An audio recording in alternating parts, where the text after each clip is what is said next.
بهزاد آریا.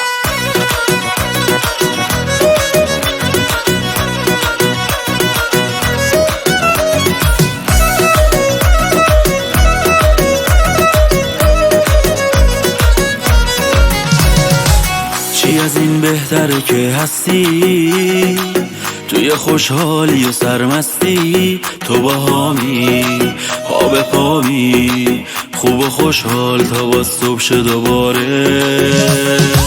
تو خود صبح کنارم باش، مهم نی چی پیش میاد فرداش. تو رو میخوام روی ابرام، جز من و تو کی همچین حالی داره.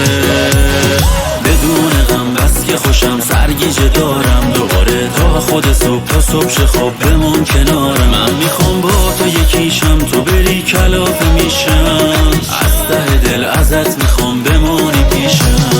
بدون غم بس که خوشم سرگیجه دارم دوباره، تا خود صبح تا صبح شه خواب بمون کنارم. من میخوام با تو یکیشم، تو بری کلافه میشم، از ته دل ازت میخوام بمونی پیشم.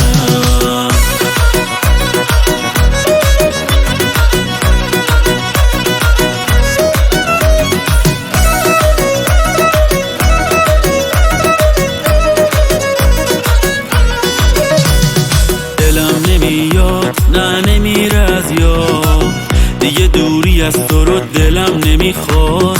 همین یه بارم ازت توقع دارم، نرو جایی نرو امون کنارم. دلم نمیاد نه نمیره از یاد دیگه، دوری از تو رو دلم نمیخواد. همین یه بارم ازت توقع دارم، نرو جایی نرو امون کنارم. نمیتونن باز بیان بین من و تو، هیچکی نمیشه غیر من و تو. کنار دریا کافتریا، تو همه عکس‌ها همیشه هر جا، توی خوشی ها هر جا که میخوام. وقتی که تنهام تو میمونی با هم.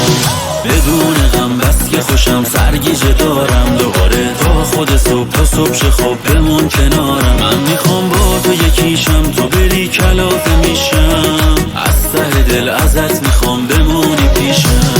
بدون غم بس که خوشم سرگیجه دارم دوباره، تا خود صبح تا صبح شه خواب بمون کنارم.